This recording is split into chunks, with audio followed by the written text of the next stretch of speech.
Who do you think is the most powerful superhero in the series? Most of you might guess Omni-Man, and well, no, not really. But who do you think is the least powerful? If you're curious to know, we've got you covered. In today's video, let's rank the superheroes from least powerful to the most powerful. We're going to be starting with the least and progressing towards the most powerful. I'm going to talk about their powers, their weaknesses, and we will also discuss why the top superhero on today's list deserves to be there. Get your bucket of popcorn ready because this is going to be interesting. Number 17, Martian Man. This awesome superhero from Mars, he's got this super cool power where he can turn into anything. Now that might not really look like such a great superpower, but it is actually very dangerous. He can turn into anyone, literally anyone. Possibilities are endless. He's kind of limited though. Sure, he can copy the physical side of anyone, but he can't quite nail their whole deal. Acting like them, talking like them, thinking like them, that's a whole other ballgame. Well, I mean, he can try, but it's definitely a learning curve. Someone else though has this same power and they can turn into anyone. Write their name down in the comment below. I'm gonna give you a hint. He is dangerous and appeared in season 2. Haha, isn't that a lot of help? Moving on. Next up we have Dupli-Kate. She can make copies of herself and they're not just for show, isn't that cool? She can actually control each duplicate separately, making her a total force to be reckoned with. But here's the thing though, as awesome as it sounds, her clones aren't super powerful. They got the same strengths and weaknesses as the original Kate. So if something happens to her, it's bad news bears for all of her copies too. It's like a real life game of what happens to one happens to all. Imagine it, she's in this intense battle, pulling off these mind-blowing stunts with her duplicates all around. It's a big old symphony of superhero awesomeness, action, and then BAM! Something hits her hard and it's game over. That's the tricky part of her power. Alright, cruising in at number 15, we got Black Samson. Imagine this guy decked out in a sleek suit that amps up his muscles and makes him nearly indestructible, which sounds amazing, but here's the kicker. He hit a snag when that suit went haywire, leaving him high and dry without his superhero mojo for a while. And his power outage wasn't just a blip, it was a whole ordeal. Imagine you're relying on something that suddenly decided to ghost you. My poor guy had to lean hard on tech to get by, and that's where his weaknesses peeks through or well screams through, because if you mess with that suit and boom, he's as normal as the rest of us. Alright, moving on, number 14, stepping into the spotlight are Shrinking Ray and Green Ghost. Now there's a reason why I put them on the same list. They're equally powerful, not one more than the other. Imagine this, a hero who can shrink to teeny tiny sizes, zipping around with incredible speed and slipping through the tiniest holes easily. That's Shrinking Ray. But here's the thing, she's not invincible. When she's back to her regular size, she's as vulnerable as the rest of us, especially when faced with a brawl. Alright, now imagine encountering a hero who's not just about punching through villains, but who can actually pass through them, literally. That's Green Ghost, a superhero whose powers revolve around playing with the very atoms that make up his body. Think of him as like a living ghost who can turn intangible and slip through solid stuff like it's nothing. You can think of him as a copy of Ghost Freak from Ben 10, but it's not just about being ghostly. He can also defy gravity, zooming through the skies weightlessly. You'd think having these powers would make him invincible, right? Well, not quite. You see, his abilities have their limits. There's a ticking clock on how long he can ghost through objects before he's back to being solid, and plus, there are some attacks that even his ghosty state can't handle, like energy blasts.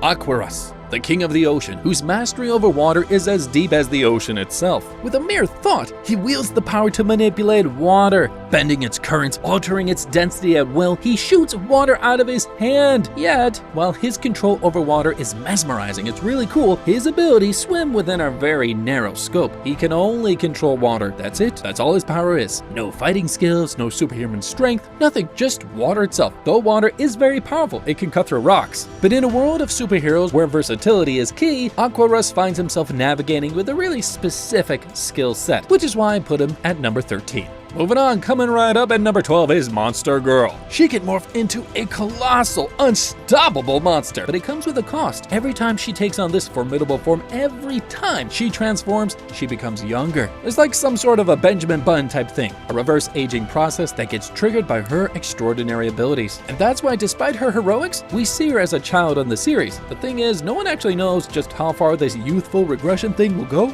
because who knows, maybe someday she'll even turn into an infant, all because of her astonishing but risky powers. It's a ticking time bomb. Our next feature today is Jason Quill, also known as Rex Blode. Before calling him a superhero, we'll call him a comedian because he is always messing with someone and seems to have a problem with everything. But don't let this fool you. This guy's got a fiery trick up his sleeve. He can conjure explosive energy anytime, anywhere. But here's the catch. That's pretty much all he's got in his superhero toolbox. Sure, blowing up stuff might seem cool, but when it comes to versatility, he's a bit of a one-note, one-hit wonder. I will say this, Rexplode's power might be a blast, but it's also his weak spot. He's like a battery that runs out of juice after too much use, so in a prolonged fight, he might just come up short. Moving on, we are now in the top 10, and we have Darkwing. He is the Batman of Invincible who cuts through the night like a shadow. He's a master combatant, a great fighter, and his cape, it is more than a mere accessory. It serves as his wings, allowing him to glide through the skyline with amazing finesse. Call him a modern-day vigilante, but here's the thing, his suit? It is packed with all the bells and whistles of tech wizardry.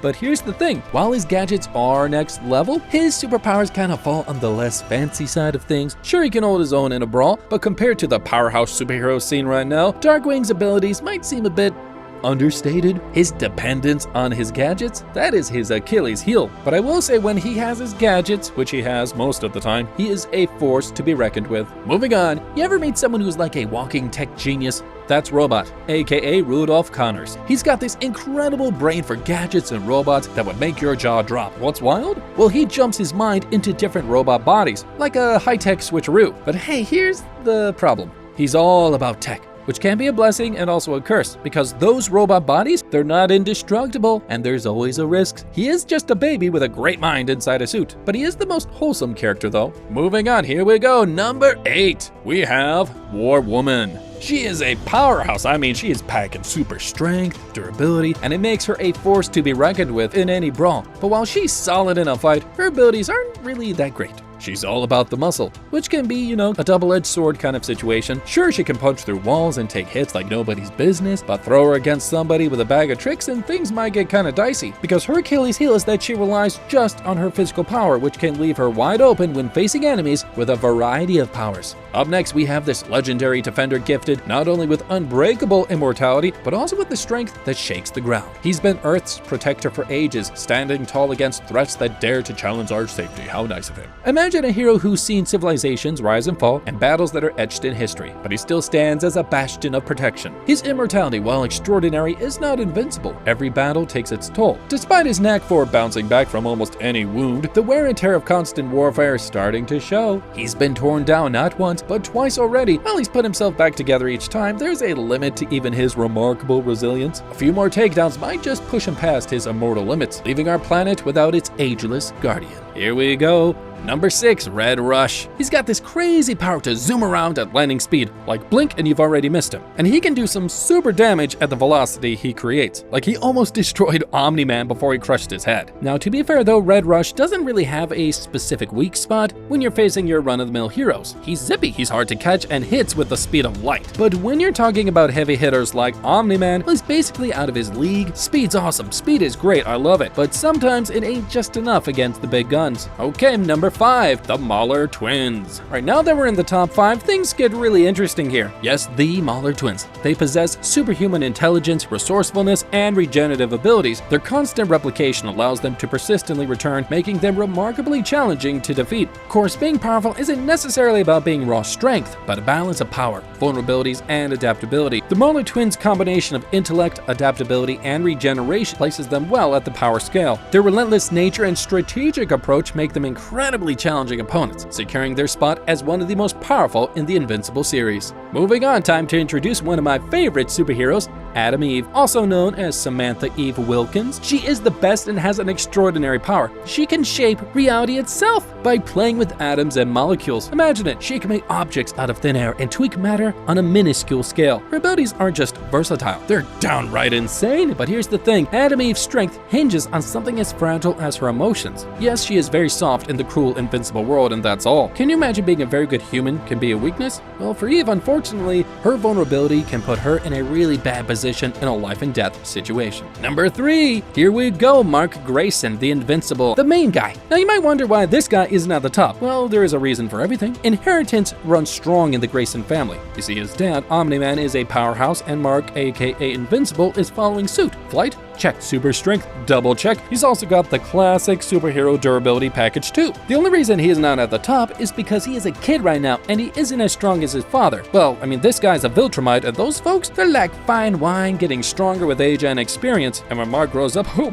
boy, watch out. He can fly at super speed, he's got superhuman strength, and he is smart. You name it, he's got it. He's going to be an unstoppable force. Maybe even Omni-Man won't be able to stand a chance against him. Now, there is a twist in this heroic tale. While Mark's on the path to greatness, he's not without his weaknesses holding him down. His emotions run really deep, often clouding his judgment. And that vulnerability, it's both his humanity and his weakness. It makes him relatable, but also makes him susceptible. A chink in the armor, ready for exploitation. Mark's got a journey ahead, one where he will have to navigate the balance between his immense power and his emotional compass. And that's the crux of his story, the struggle between incredible might and the heart of a teenager. Coming in at number 2, now don't shoot me, I put Omni-Man at number 2, also known as Nolan Grayson. He used to be the top dog, the big hero everyone look up to, but then something changed. Sure, he's still crazy powerful thanks to his Viltrumite lineage, super strength, speed, durability, and could also put almost every superhero to shame. What makes him stand out isn't just his raw power, it's his experience in fighting smart. He's like a chess grandmaster in the middle of a battlefield. But here's the thing though, despite all that strength and strategic thinking, he's got this massive conflict going on inside of him, loyalty versus family. That's why he didn't kill his son Mark. It's the classic battle between what he's been bred to do and the connections he's formed on Earth, and guess what? This inner turmoil has a habit of coming out at the worst moments, making him vulnerable when it happens most, which is really fascinating, right? It's like having all the strength in the world, but still being powerless in the face of your own emotions. Alright, moving on. Number 1, I put Battle Beast. Yes, the superhero who single-handedly almost killed every Guardian and Invincible, and did it with ease. He is the most powerful superhero in the Invincible as of now, and in the future, Mark might be able to surpass him, but right now he is number 1. Battle Beast is a force to be reckoned with. He's not an average warrior. He's got strength, speed, toughness, skills, and experience that could outmatch anyone, including Omni-Man. He lives for battles and is always on the hunt for somebody who can match his mighty power. What makes him the big cheezo in strength, and also at the top of our list of most powerful superheroes? Well, he's really got no shortcomings, no weakness to slow him down. That's right, no weaknesses. He's a powerhouse, showing no mercy and not caring about feelings. Nope. His only obsession is the fight itself, facing opponents that truly test his mettle and are a worthy match for him. Can you imagine how risky and scary that kind of guy can get? Also, do you want to have the full scoop on this beastly warrior? Hit that I button or visit the link in the description down below and watch the video for the full dealio on Battle Beast. It's insane, you're welcome. Okay, so that was our rankings of superheroes in Invincible. If you would want to change any of the superheroes on our list and place them somewhere else, who would it be and why? Let me know down in the comments below, and we only covered the characters which have appeared until now. There's actually a lot of other really cool characters that we will talk about later, but not right now because I do not want to dish out any spoilers. Take care, thanks for watching.